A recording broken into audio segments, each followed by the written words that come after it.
प्रणमामि सचीसुत गौरवरम्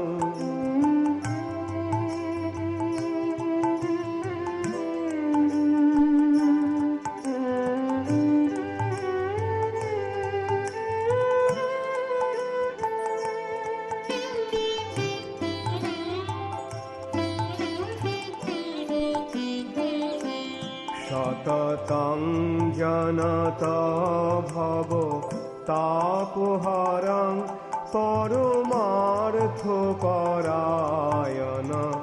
लोकगतिं नवलेहकरं जगतापहरं प्रणमामि सचीसुत गौरवरं प्रणमामि सचीसुत गौरवरं प्रणमामि सचीसुत गौरवरं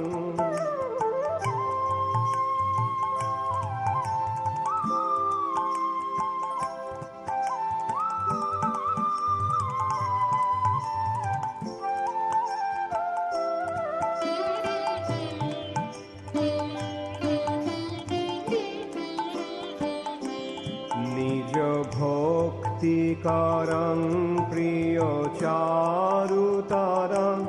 नटनर्तननागर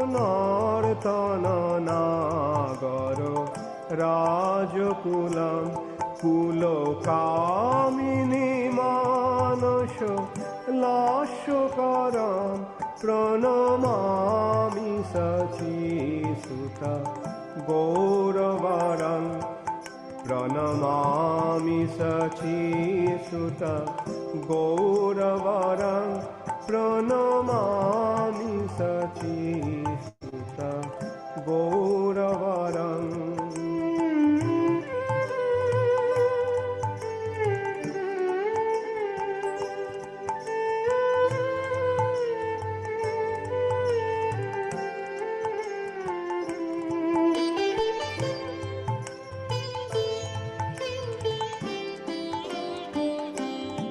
করতাল বলং কলকণ্ঠবরং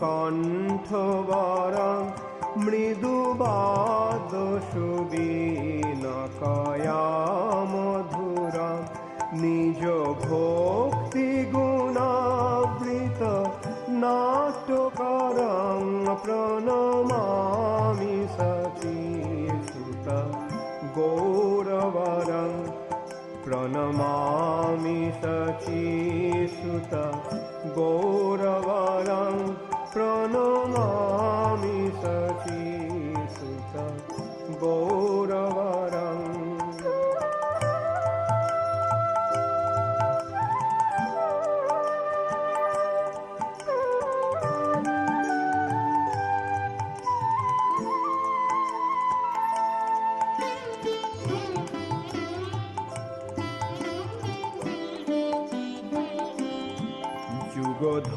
धर्मजुतं पुनः नन्दसुतं धरणी सुचित्रं भवभावचितं तनुध्यानचितं निजवासजुतं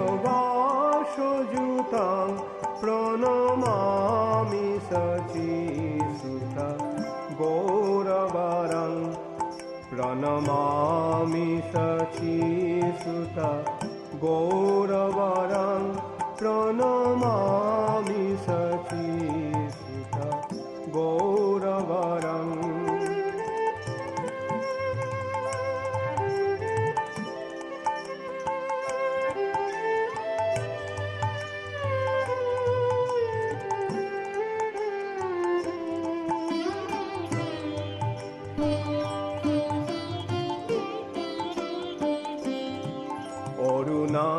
नयनं चरणं वसनं वदने स्खलितं स्वकनामधरं कुरुते सुरसं जगत जीवनं प्रणमामि सचीसुत गौरवरं प्रणमामि सचीसुत गौरवरं प्रणमामि सचीसुत गौरवरं प्रणमामि सचीसुत गौरवरं प्रणमामि सचीसुत गौरवरं प्रणमामि सची.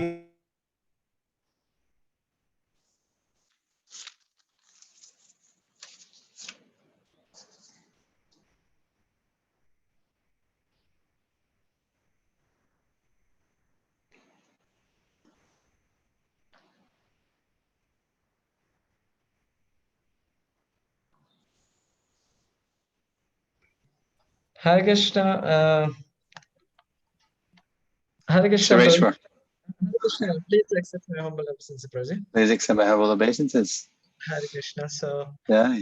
today we are very fortunate and we are honored to have association of His Grace Suresvara Prabhuji. So I will just give a brief introduction about Prabhuji and then we will hear Prabhu. So Suresvara Prabhu, he joined Iskcon Hare Krishna movement in Boston, USA in 1970.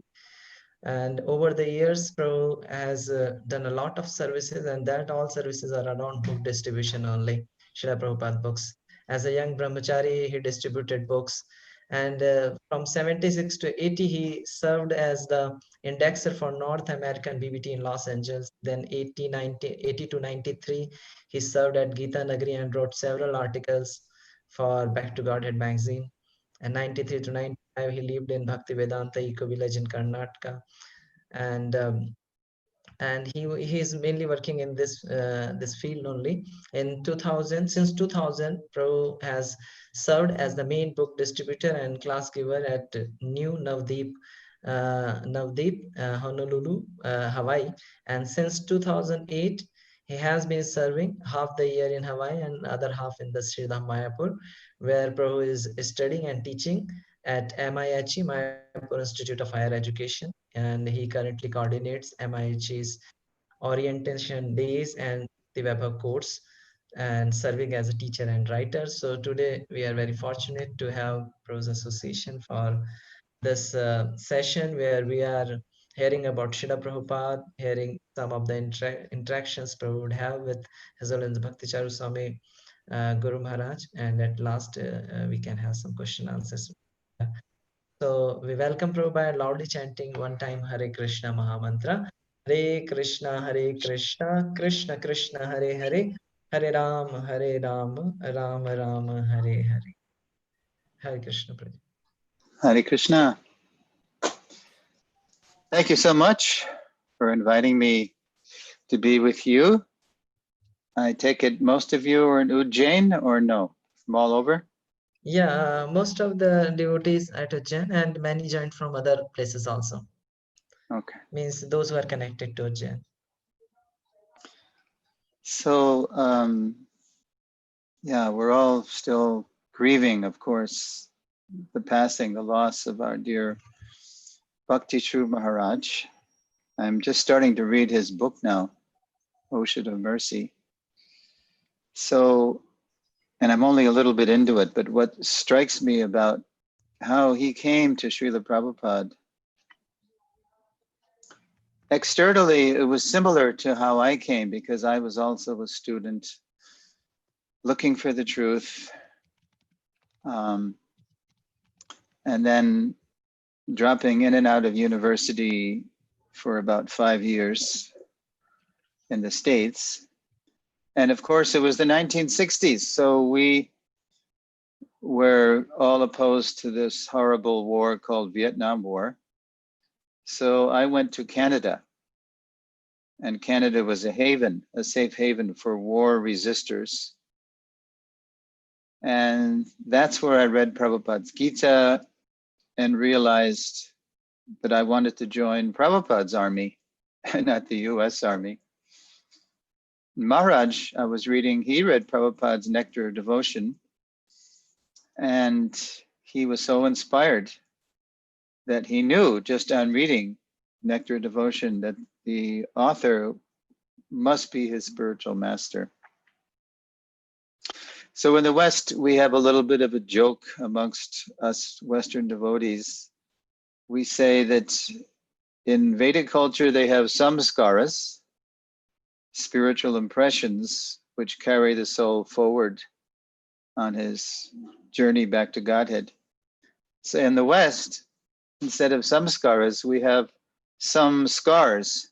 We're all scarred by these deep impressions of sense gratification, because along with our search for the truth, it's all mixed up with promiscuous sexual activity and journey through psychedelics and rock and roll music and all this. So by the time Maharaj came to Srila Prabhupada, I've been reading, he was about 30 years old, but he was from a very pious background.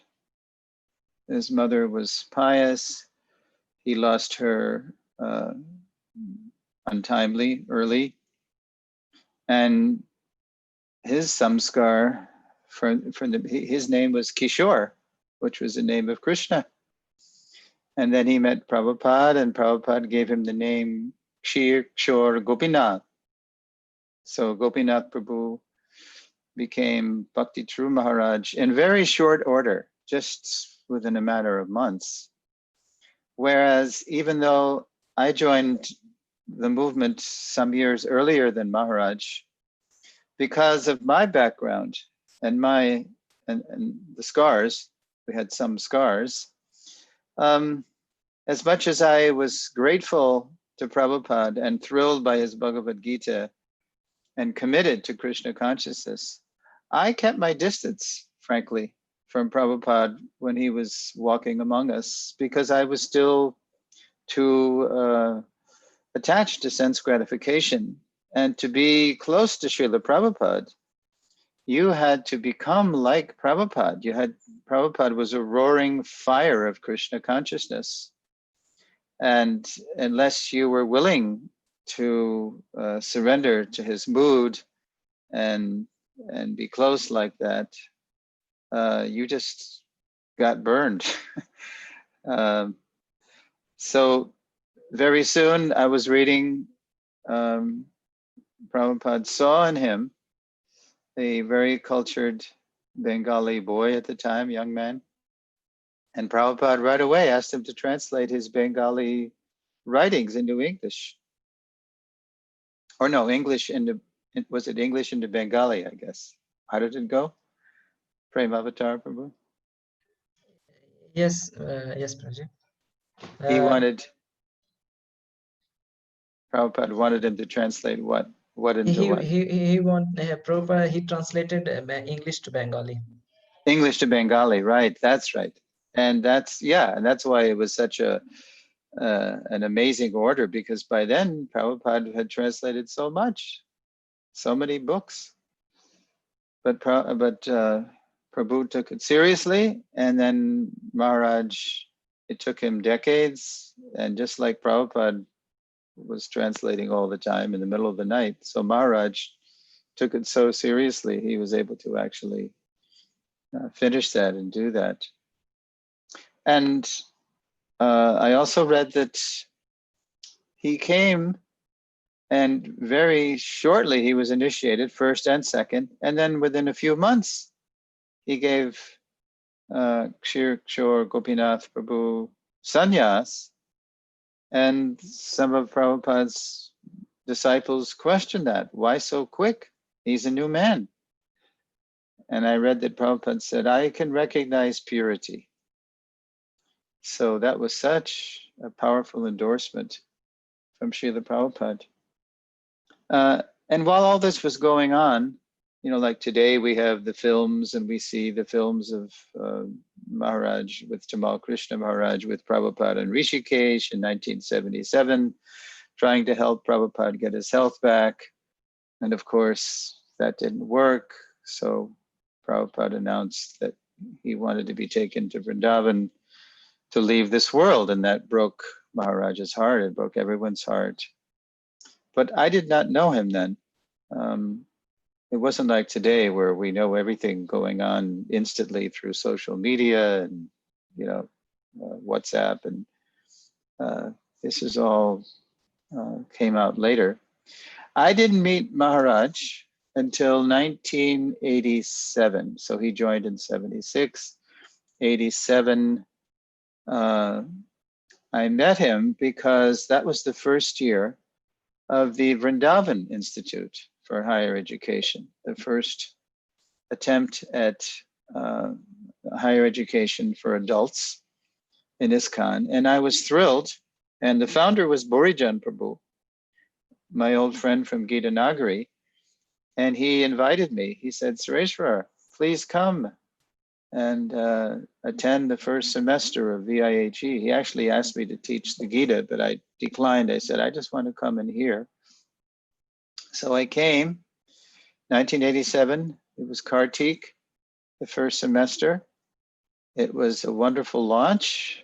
I remember I took several courses. All I remember though is I took, Borijan Prabhu was teaching Gita.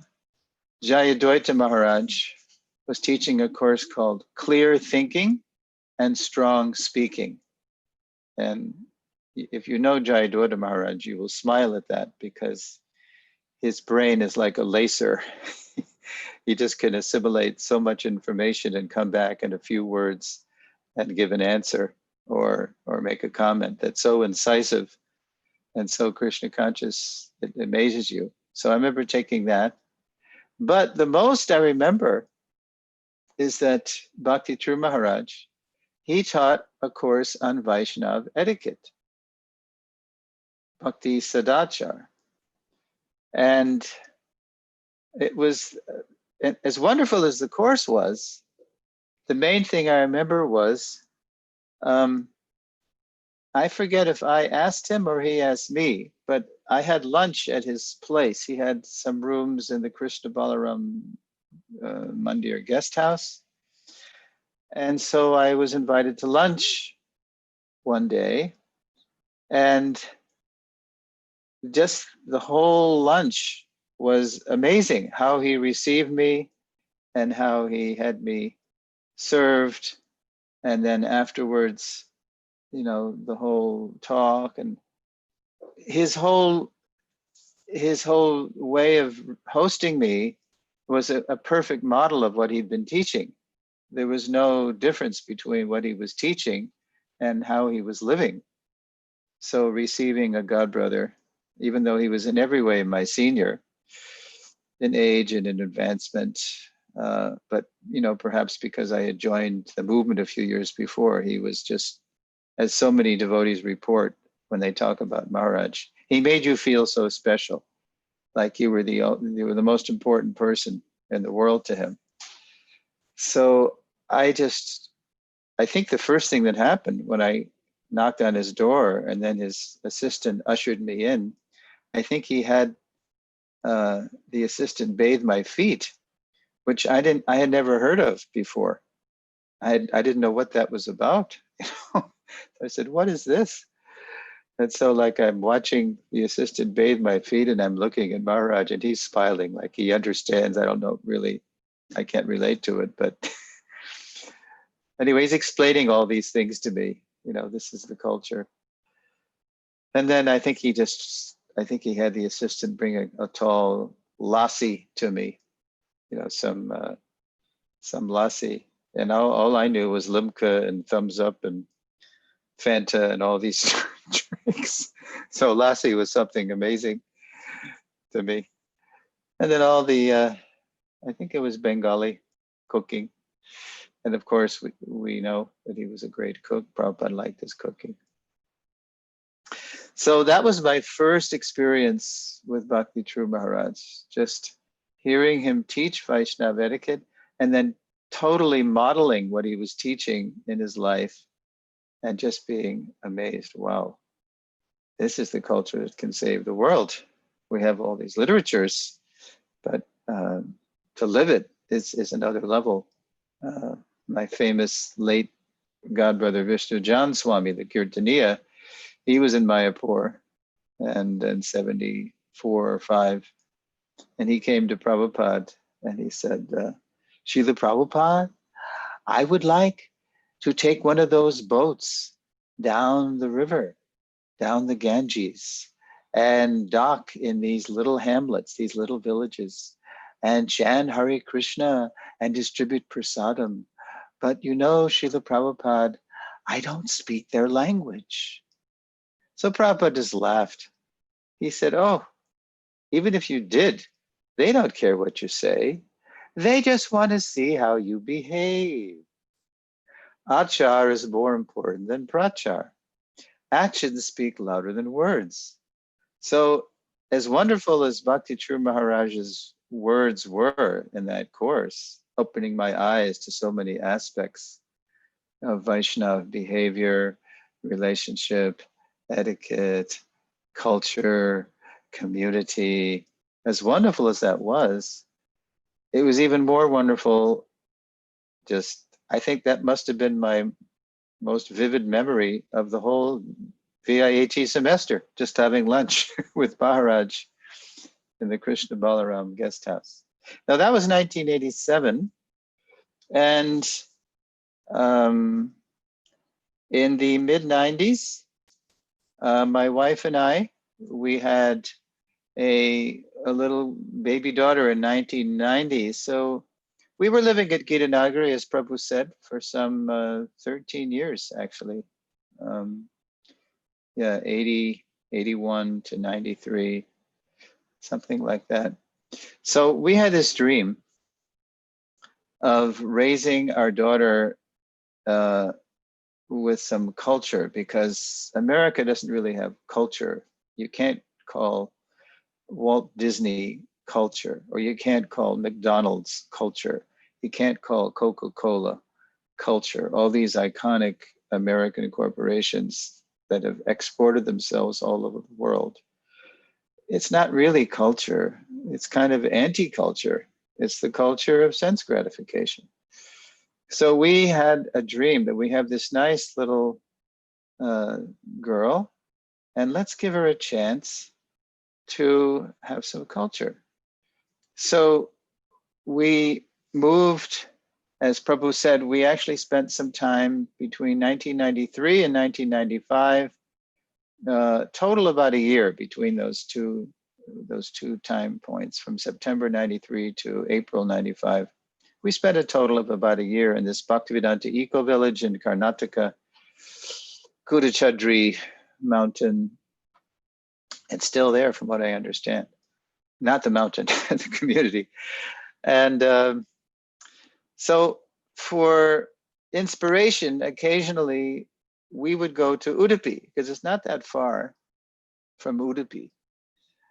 And what I experienced in Udupi really was inspiring to me, because still in the 1990s, if you know something about Iskcon's history, after Prabhupada left, there were so many anomalies, and there was a lot of imitation of Prabhupada's position, and then that was exposed as being wrong and offensive. And then, so by the early mid 90s, we were still kind of recovering from that. And I was wondering, what's the proper way really to carry on the parampara and Iskcon? What is the real relationship between the founder Acharya and gurus, Shiksha and Diksha gurus after the founder Acharya? So when I was in Udupi, I got a good look at how that kind of culture works, because going to Sri Krishna Mutt on Car Street in Udupi, I saw how, although Madhva had been physically gone for hundreds and hundreds of years, Madhva was still in charge of the hearts of all his followers. And they had very close relationships with their Diksha and Shiksha gurus. But really, Madhva was providing their foundational relationship and their core identity. They were Madhvites. Just like if you go to Sri Rangam, you go to Tamil Nadu, and you meet a serious Ramanuji, and you ask him who he is, Adiyan. Ramanuja Dasan, I am your servant, the servant of Ramanuja. And Ramanuja, he disappeared even longer ago than Madhva. So that's how their sampradaya stays intact, by keeping the founder Acharya front and center, and not just as a figurehead receding in time. So I said, wow, this is it. This is it. This is how they do it. This is how it stays together. This is how Prabhupada can really be in the center, and not just by saying Jai Prabhupada at Guru Puja, but by everyone really developing this very thick primary foundational relationship with Prabhupada through his Vani. So that was in the mid-90s. Now, in 2003, I went to Mayapur. It was the first time I'd actually been there in 25 years. I went in 78. I was a brahmachari BBT indexer in the BBT. As kind of a present for us dedicated workers. They sent, it was Devamrita brahmachari and myself. Devamrita, you know him now as Devamrita Maharaj, based in New Zealand. So, but I hadn't been to Mayapur since 1978. So it was amazing to me to see Prabhupada's Pushpa Samadhi building and how it was built up. But one of the first things that happened to me when I got there in 2003 was that I saw Bhakti Charu Maharaj. And I hadn't seen him since 1987. So what's that? That's 16 years. And in the meantime, I had been to Udupi, had that founder Acharya experience with the Madhvites in the mid-90s. And also I'd been hearing classes by Bhakti Charu Maharaj occasionally. The internet was going by then.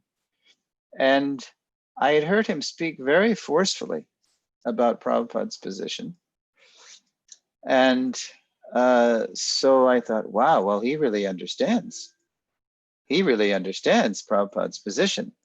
That Prabhupada is not simply a previous Acharya, but he's the one who we really, from whom we draw our core identity, foundational relationship, and that the role of Shiksha and Diksha gurus after him is to simply enrich, enhance, and deepen the disciples' relationship with Srila Prabhupada. He really understands, and he understands that this is how we keep Iskcon together. Because, I mean, the Madhvites and the Ramanujis, they're regional, but we're international. So we've got so much diversity. And that diversity without the unity in Prabhupada, it won't last.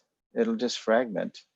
So I could hear in his classes that he understood that. And I had that experience from the 90s, and I was thinking, wow, how we all have to get this. So when I saw him in Mayapur in 2003, immediately I bowed down, and of course he very humbly returned my obeisances. I got up and we embraced, and while we were embracing, I said in his ear, I said, Maharaj, while you're here, could you teach a seminar on Srila Prabhupada's unique, singular position as the founder Acharya? So he looked at me and he said, why don't we teach it together? And I went, what? I wasn't prepared. But that's Maharaj, you know, forever the encourager, forever the empowerer. And I somehow knew that because I had that experience, and I knew he knew what he was talking about, because he had so much background in Gaudiya Vaishnava history and philosophy and culture. He was actually the minister at one point of culture and philosophy, something like that. He might have been then too. That I knew that if I just tagged along and I was in the same room with him, that I would learn a lot and that he would bring out something in me that maybe I could share. And that's exactly what happened. We actually had one I think it was advertised a little bit on a poster or something. And we had a nice turnout. And that became the seed of what would happen later, because what happened later was, that was 2003. Now let's fast forward, 2011. I'm in Mayapur, teaching at the Mayapur Institute. And I notice that my younger students, of course, they never saw Prabhupada physically. And I would always illustrate the points from the Bhagavatam. I was teaching what we call Bhakti by Bhav Module 2, and that was the cantos 4, 5, and 6.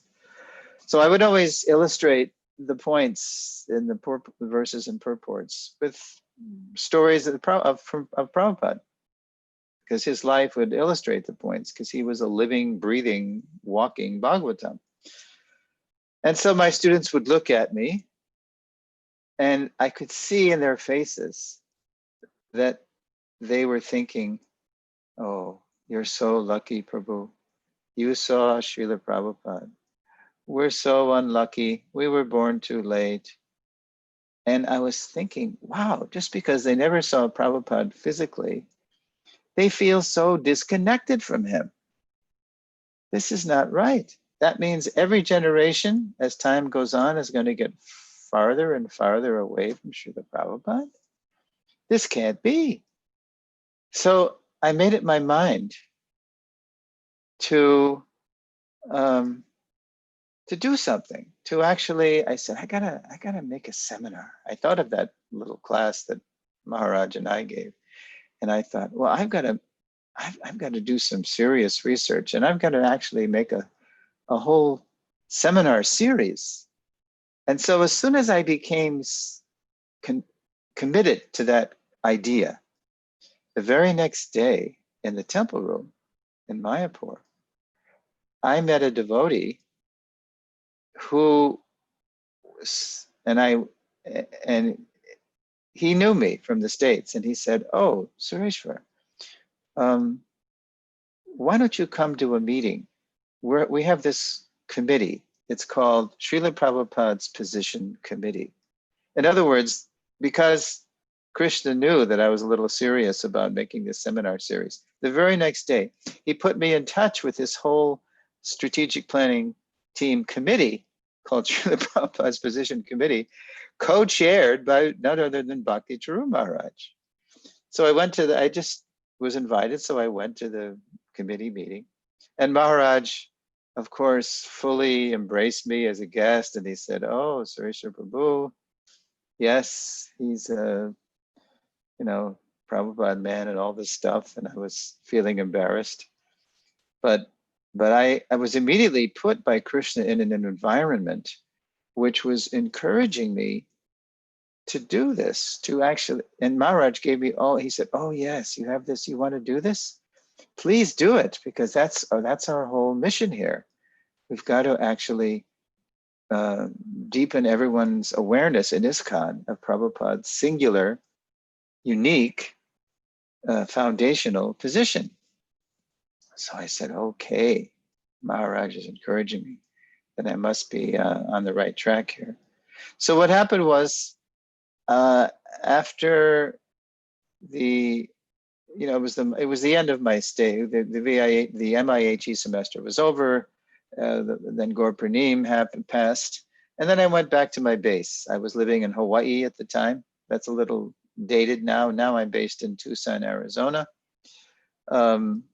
So then I started researching this seminar series, and lo and behold, in 2012, Maharaj visited Hawaii.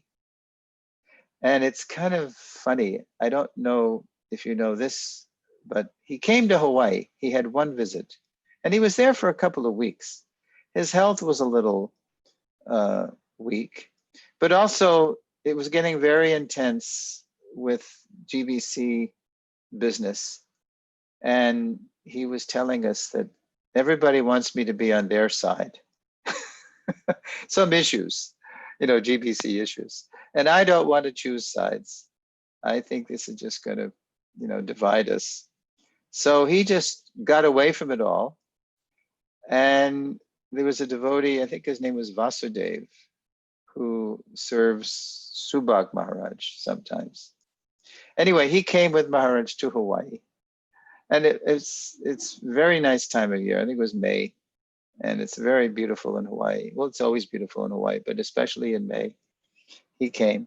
And by then, I was testing the lessons from my Founder Acharya series. I was making PowerPoints, and I had scripts, and I had stories, and songs. And so he happened to be there when I was piloting. I was testing one lesson. And it was lesson 2. It's called the Founder Acharya Principle. And it's a history of how the Founder Acharya concept came to be in our Gaudiya Sampradaya. And he just sat there very humbly in the audience, although he must have known way more than me about the subject. But he really liked it. And after the class, he came up to me and he said, Suresvara Prabhu, you must take this all over the world. All over the world. This is really going to help Iskcon. This is a real great contribution to the Prabhupada's position committee. You know, we have Harishari Prabhu's on the committee, and he's got his Living Bhagavat seminars, and we've got Vishnu Bhorti Prabhu, he's doing Vanipedia, Yadabar Prabhu, he's contemplating his next video project, which became that wonderful movie, Hare Krishna, the mantra, the movie, and the Swami who started it all. So we had some real high-powered devotees, but he was so encouraging. He said, this will really help if you can take this. Because I told him I had this dream of traveling. He said, yeah, you must do it. So I'll tell you frankly, I've been traveling for 8 years since then with this seminar all over the Iskcon world.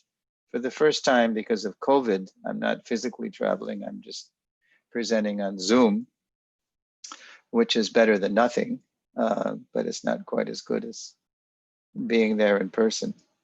But if it wasn't for Maharaj's very powerful encouragement, there would be no worldwide Founder Acharya seminar teaching by me. Yeah. Now what happened was, ironically, I was traveling so much that I became a homeless teacher. I lost my base. I left Hawaii anyway, because I wanted to move on. And I actually, for a while, I was based at the Krishna House in the summer. Kalakanta Prabhu, who's the premier college preacher in America, if you're aware of his Krishna House program. He had me there in the summers to fill in and to give him a little break. But I didn't really have a permanent, a solid base anymore.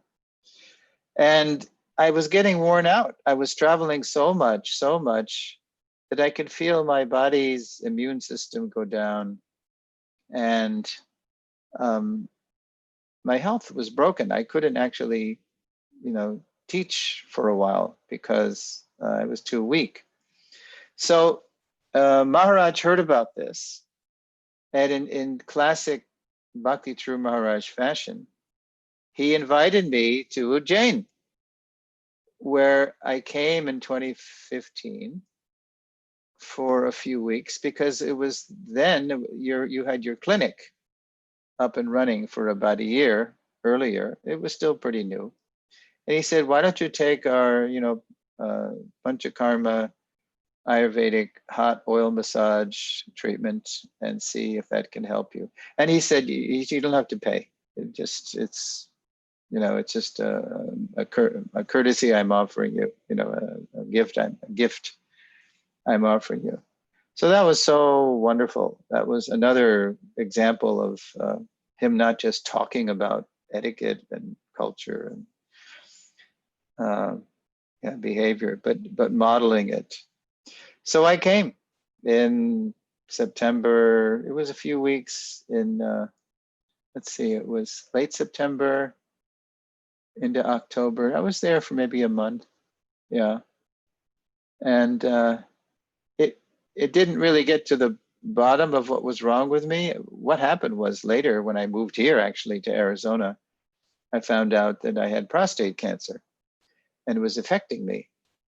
And so, but anyway, but just being in that healing kind of environment at the clinic in Ujjain, and of course being in the association of you all, you devotees in Ujjain, it was a very, it sort of reset my mind. I was getting very depressed. I thought I was finished.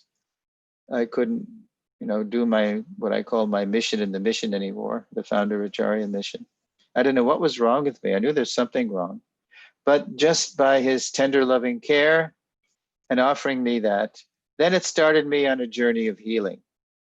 And I went to Bhaktivedanta Hospital after that. And then I got some energy and strength and inspiration. I was still able to continue teaching.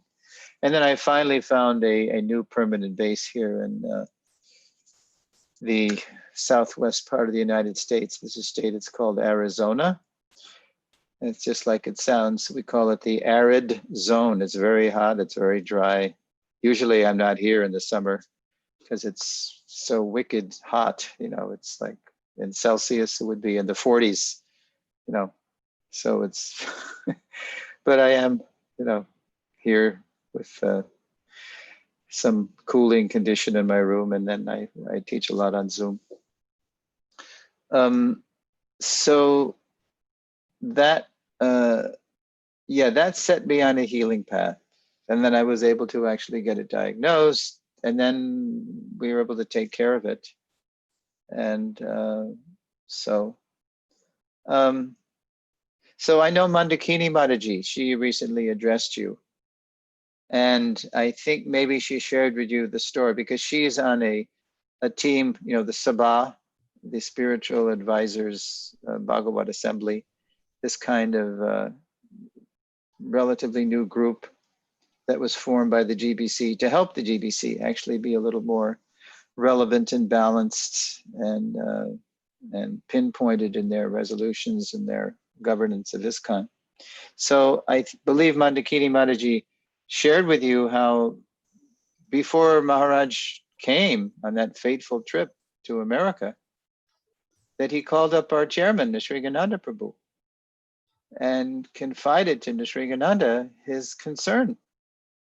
That still to this day, even though we have this Founder Acharya booklet in 2014 from the GBC establishing, at least in theory, Prabhupada's position, the Founder Acharya, it's accepted as Siddhanta in Iskcon, Prabhupada's singular position. And we've had GBC resolutions that everyone is entitled and encouraged to have a personal, foundational relationship with Srila Prabhupada through his Vani, which is all we all have anyway, now, even those of us who took Diksha from Prabhupada, that still to this day, Maharaj was concerned that we haven't really deepened this understanding enough for Iskcon to really survive the ravages of time, because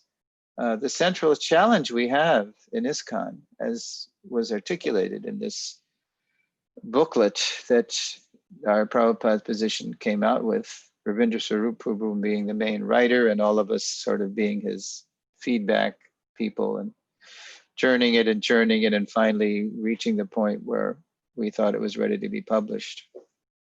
The central challenge we have is that we have to have very strong, deep guru-disciple relationships with Iskcon.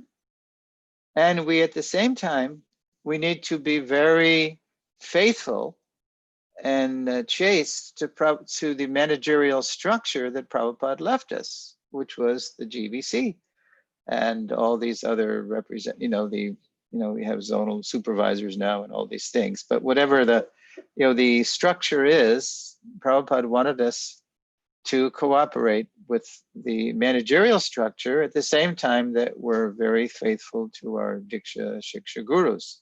Now, the only way that challenge can be met is if we find our highest allegiance and faith in Srila Prabhupada.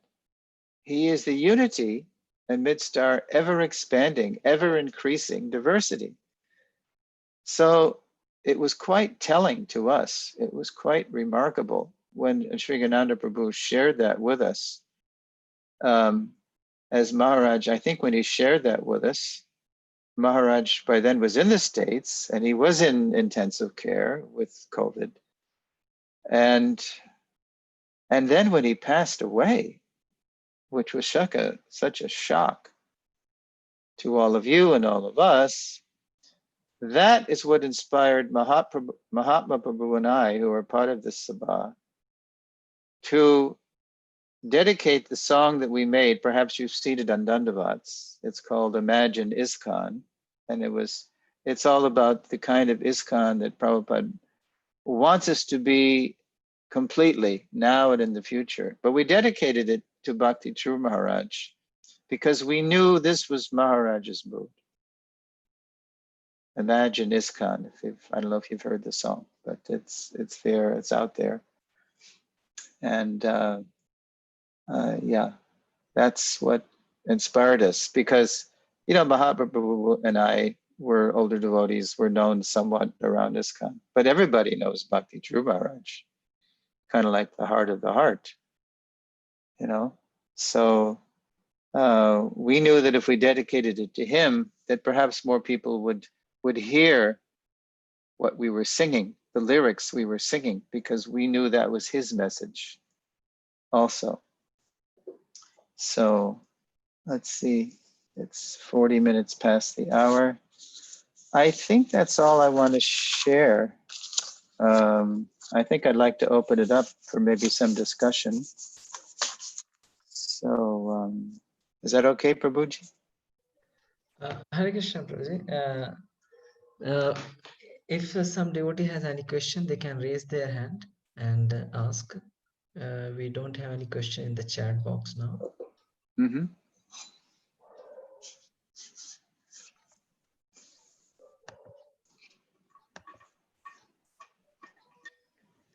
Do you have any questions, Premavatar Prabhu? Or comments? We heard all these first time, like how you was involved with this founder Acharya committee and all these things. Like we heard, Praji, Guru Maharaj has a lot of contribution in the sense that these type of things were going on, this founder Acharya and many other projects will be going on where some prominent decisions regarding how the Iskcon will move forward. So just a little question that what is the planning further, that whatever the projects he was involved or whatever the different decision making he was involved, how these things will be going on further in his absence in GBC level. You're asking me, it sounds like, what other initiatives was Maharaj involved with to assure that Iskcon would really go forward completely, not just by the lip, but by the heart of making Prabhupada really the center of Iskcon. You're asking me that, yeah? Yeah, Prabhuji, like this. I don't know. But that's why when our chairman told us that of all people in the world, now imagine, this is the night before Bhakti Charu Maharaj got on that plane. And we heard later that people were saying, why are you going to America? This is hotspot, COVID hotspot #1. And we heard that Maharaj said, well, I'm a leader. I can't hide. I have to go, I have to lead where I'm needed. And he had that project in DeLand, Florida, and he still does. So I have to go. And I think he even said that when he arrived too. So, but of all people in the world, I mean, he could have called up some GBC God brothers. He could have called up, I don't know, other people who also understand the importance of this. But he chose to call the chairman of our committee. So that really empowered and enlivened us, because we thought, well, that must mean Maharaj, he had high hopes for this committee. You know how this committee started? I don't know if you know the history of this committee. I mean, it's 2020 now. Okay, so in 2017 at the SGGS, that was an idea that came out of the Sannyasi Guru GBC committee, that we need this. But how did that come about? Well, this you might not know. In 1976, the whole drama of sannyasis in Iskcon going to Mayapur with, it was actually Tamal Krishna Maharaj was heading it. And he was thinking, because he was the head of the Radha Damodar, he and Vishnujan Maharaj, and then Vishnujan by then was actually gone. That it would be much better if the temples were not burdened with families, that really these temples, they should be the Brahminical and renounced heart of the movement. So they should just be for brahmacharis and sannyasis. So he had this whole vision of how Iskcon was going to improve and increase. He was sincere about it. But he went to Mayapur with the intention of proposing all these resolutions, which would in effect change the whole social paradigm in Iskcon, that all the temples would be brahmacharis and sannyasis, and the householders, who at the time were actually running most of the temples, at least in the West, were run by family people, and they were the mom and pop, and they would, new people would come in, and it was kind of a family atmosphere. It was nice, actually. So, but the renunciates had a different vision. So Maharaj, Tamal Krishna Maharaj, came to Mayapur with all these resolutions in mind. And then one by one, he would propose them. And then he was kind of dominating it, and it was passed. And then he'd go to Prabhupada to make sure that Prabhupada was on board with what he was doing. And he would run by the resolution that he had gotten passed by Prabhupada. And Prabhupada gave that, just sort of shook his head, and he didn't say anything. He was very non-committal, but he didn't object. So Tamal Krishna Maharaj figured that he had Prabhupada's approval. So this went on for some days, all these resolutions. And then by the end of it, the resolutions were passed. And then somehow the temple presidents, especially in the West, they got a hold of these resolutions. They looked at them and they were completely disturbed. And they went to Prabhupada. It was kind of like an uprising. They went to Prabhupada and said, Srila Prabhupada, these resolutions that have been passed, this will ruin Iskcon. We are your temple presidents, and Prabhupada depended on the temple presidents to bring new devotees in and observe them to see if they were serious for initiation and serious for second initiation. They were Prabhupada's eyes and ears and limbs of his body. So if you let this go, if we're not allowed to live in the temples anymore, it won't be as good. We know how to, bring these people into our Iskcon family. So one by one, Prabhupada dismissed those resolutions that Tamal Krishna Maharaj had gotten passed. And then Tamal Krishna Maharaj found out about what happened, and he felt so bad that Prabhupada, after all, really did not agree with. He just let TKG do what he was doing, and then the temple presidents came, and they knew what they were talking about. So Prabhupada, yes, he dismissed them. So that's when Tamal Krishna Maharaj famously came to Prabhupada and said, Srila Prabhupada, I feel so bad. You obviously are displeased with what I was doing. I feel so bad. I think I should just go to China. So that's when Prabhupada said, yeah, you must go to China. And Tamal Krishna Maharaj was shocked, because he just said China, like he could have said the moon. I just feel like I should just go to the moon. I should just leave and go into exile. But Prabhupada took that casual remark by TKG as as a way to get into China. And that's the beginning of China. But the point is that Prabhupada liked the fact that the temple presidents had seen those resolutions and had given their input and had balanced the whole experience, and actually Prabhupada ended up rejecting those resolutions. And then the next year in 77, when Prabhupada got really sick, there's a recording of this, of Satsuru Maharaj reading to Prabhupada, who was not able to attend the GBC meetings because Prabhupada would often sit in on them. And one of the resolutions in 77 was continuing this practice now of the temple presidents reviewing the resolutions and having some say. And Prabhupada approved that. He liked that. Now, after Prabhupada left our vision, all of that kind of eventually went by the wayside, as did so many things.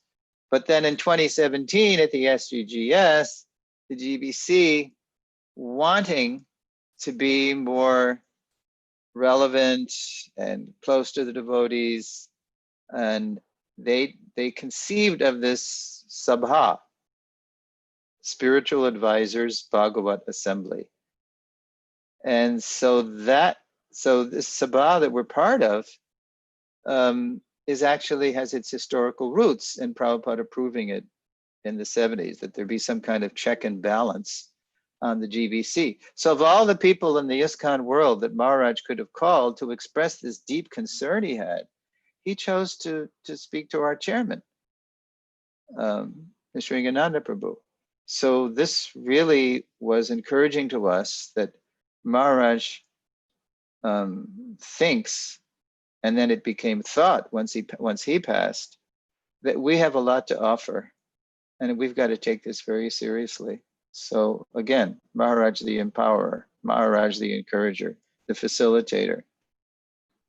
So, okay, I just wanted to say that, and then I think maybe there's some comments or questions now.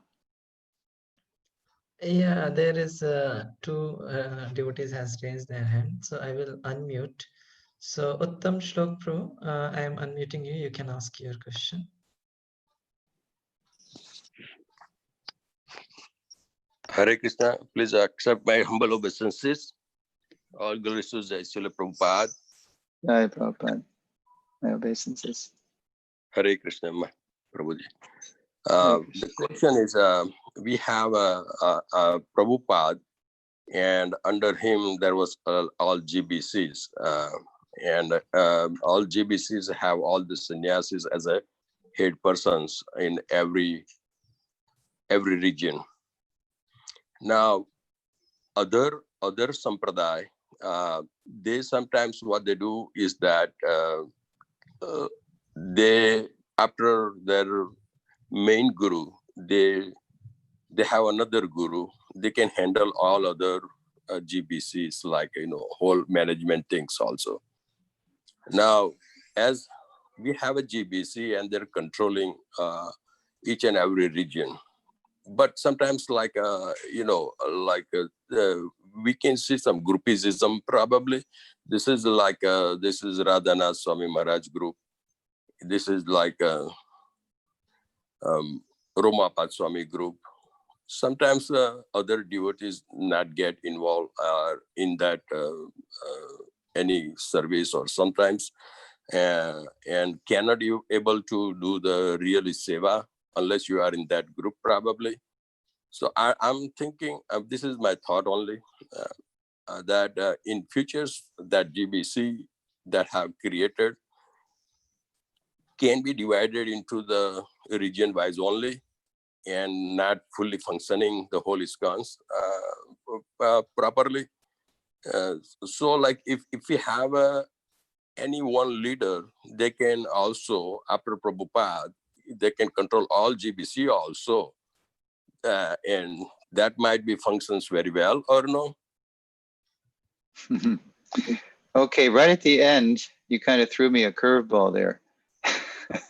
In other words, it sounded like right at the end, you were saying that instead of the collective GBC system that Prabhupada had, that could there be another Another Prabhupada, another person over all the GBCs. Is that correct? Is that what you were saying? Now you're muted now, so I can't hear you.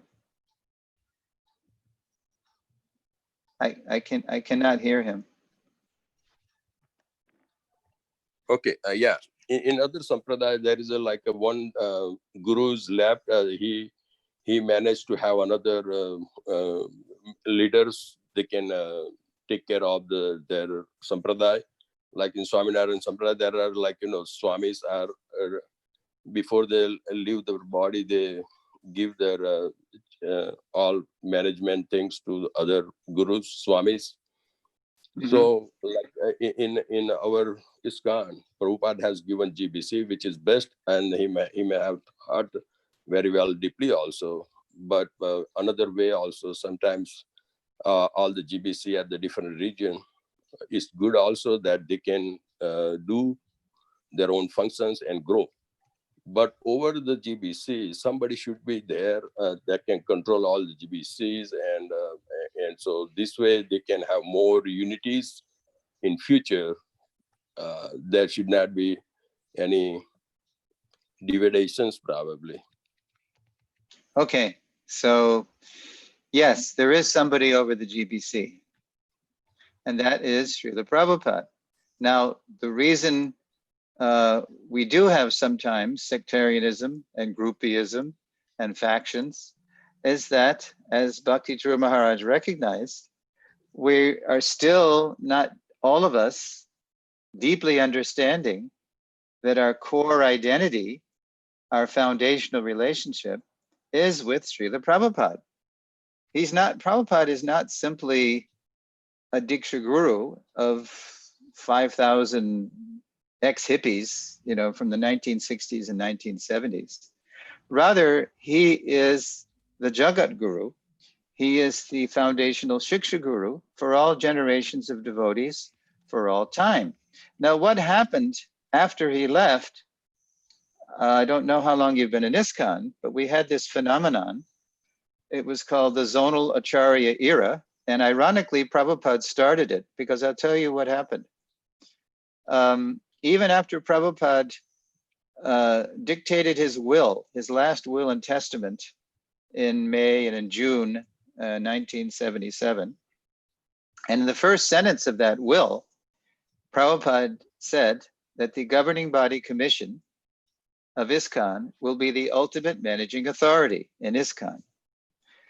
Now, it took the GBC 36 years until 2013. We didn't really have a complete, thorough, definitive understanding of what ultimate managing authority meant. Now, I will tell you what it means, but before I do, I'll tell you what we went through. What did we go through? Those 11 people who were originally approved by Prabhupada to carry on initiating. Well, before I say that, I'll say that if you read Tamal Krishna Maharaj's diary, this is May 25th or June 25th, TKG recorded how in the middle of the night, must have been June 25th or 27th, how in the middle of the night, Prabhupada woke him up. Because even though the will was completely settled and it was legal, and the GBCs had all come to witness Prabhupada's last will, and Prabhupada was in effect passing on the baton, the mantle of management onto them. He had been training them for 7 years. Even though that was all fixed and done, Prabhupada was still concerned that Iskcon, would it actually survive his demise, his physical demise? So in the middle of the night, Tamal Krishna Maharaj writes in his diary, Prabhupada called him, and Prabhupada gave him a question, which was kind of like a trick question, but he just asked him. He said, so have you selected one among you after me who will succeed? Now, Tamal Krishna Maharaj knew from serving Prabhupada, and Prabhupada being very firm and insistent on the collective management of Iskcon through the governing body. Tamal Krishna Maharaj knew that Prabhupada did not have faith in any one devotee, any one leader, but he did have faith in the collective sincerity and the collective intelligence of the governing body commission and in all his disciples. So Tamal Krishna Maharaj very smartly replied, "Oh, we don't think anyone among us is qualified to lead Prabhupada. We think we should manage collectively." And then Prabhupada said, "Yes, each of you can be Acharya of your zone." It was Prabhupada himself who actually started the Zonal Acharya system. But because of immaturity and ignorance on our part, because don't forget, Prabhupada was speaking to people who were still in their 20s and 30s. And even the oldest devotee in Iskcon was only 11 years in the movement. What became the Zonal Acharya system turned into the Zonal Acharya nightmare. Because what happened was each of those 11 individuals were artificially put on a pedestal like they were on Prabhupada's level. And so all of the unity in Iskcon that we experienced in Prabhupada's presence became fragmented into these kingdoms, where the Diksha Guru became, the king of his zone. And it was wrong. It was terrible. It was tearing Iskcon apart. Everything was fragmenting, and it had to go. And it was very offensive. And those offenses created severe reactions to all of those individuals who were participating in that. But at least because Prabhupada had given us a GBC structure to follow, which was the brainchild of Bhaktivinoda Thakur, and it was the will of Bhaktisiddhanta Saraswati Thakur, at least because Prabhupada had put that structure in place, as fragile as it was, we survived all the betrayals and the fall downs and the traumas and the dramas of the Zonal Acharya era. So what Bhakti Charu Maharaj knew is that Prabhupada is still present with us in his Vani, and the central challenge is to go on with very deep and thick guru-disciple relationships, but also ultimately find our ultimate allegiance and relationship with the founder Acharya, so that when it comes time to cooperate, and that was Prabhupada's final farewell Mahavakya, his great utterance, your love for me will be shown by how you cooperate. How can we do that? How can we cooperate unless we ultimately find our core identity and our foundational relationship with Prabhupada? Why don't we do that enough? Because we don't hear him enough. We don't follow him enough. It's still kind of a Diksha culture in Iskcon. And that's why you do still have guru groupism. Even if the guru says, don't do that, even if the guru says, I'm here to enrich and enhance and deepen your core relationship with the founder Acharya, because of neophyteness, the neophyte, it's like when you're a little baby, a little boy or a little girl, you think your parents are the greatest in the world, and that's natural, that's nice. But then if your parents are good, they'll introduce you to teachers and people even greater than themselves.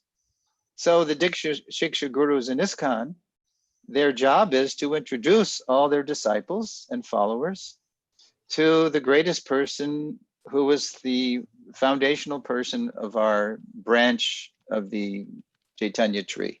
Prabhupada called Iskcon a branch of the Chaitanya tree. So we don't have to think about making somebody new as the head of the, over the GBC. No, the GBC down to XYZ, or the ABC, the devotee on the street. We all find our core relationship, our foundational identity with Prabhupada. And in that identity, then we can cooperate, no matter where we're from in the world, no matter what generation we're from, what our background is.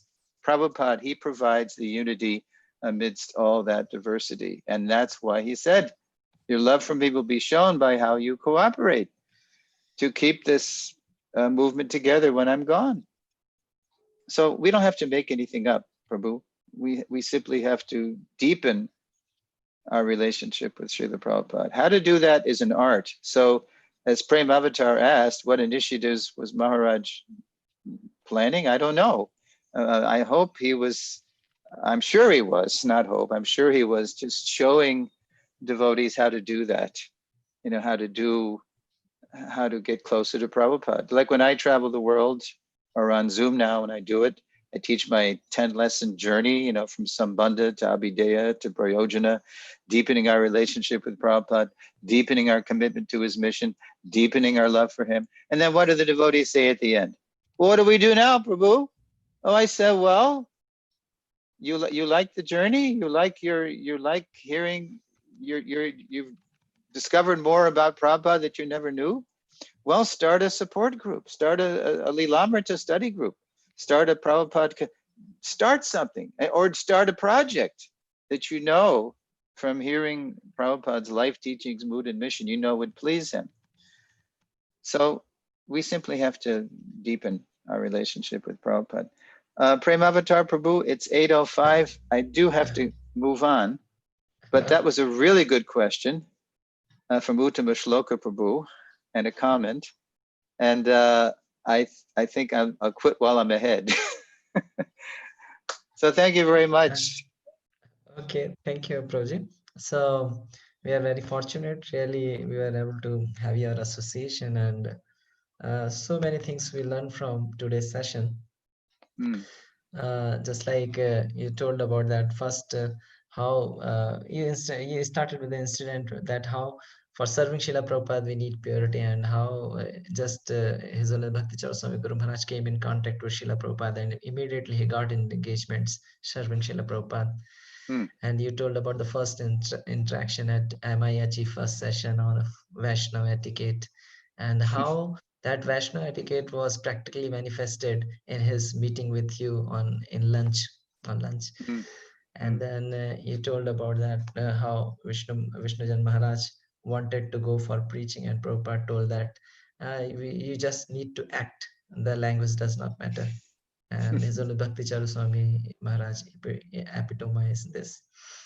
And you told about this, how you got the idea of this sampradaya to continue the concept of Antaracharya from Udupi visit in mid-90s, and how you developed the idea, and in 2011 the idea was clicked into practical work for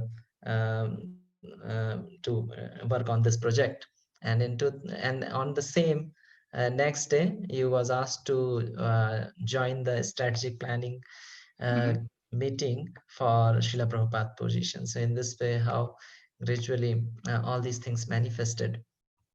And you told about that how His Holiness Bhakti Charu Swami Guru Maharaj was absorbed on this point that Srila Prabhupada should be established as the center figure in Iskcon, so that it should continue.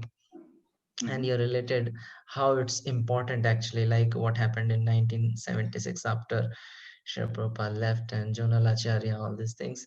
So thank you very much. These things actually really helping us to understand the mode and mission of our Guru Maharaj and Srila Prabhupada, and deepening our relationship with our Guru Maharaj and Srila Prabhupada as well, so that we can continue our services.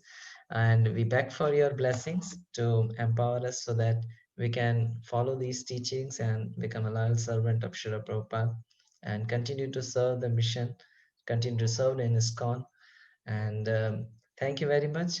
And we also wants to, just like you, in 2015, I think you came to Ujjain. So after that, a long time we had not your association. So please visit Ujjain whenever you are coming to India after this COVID situation.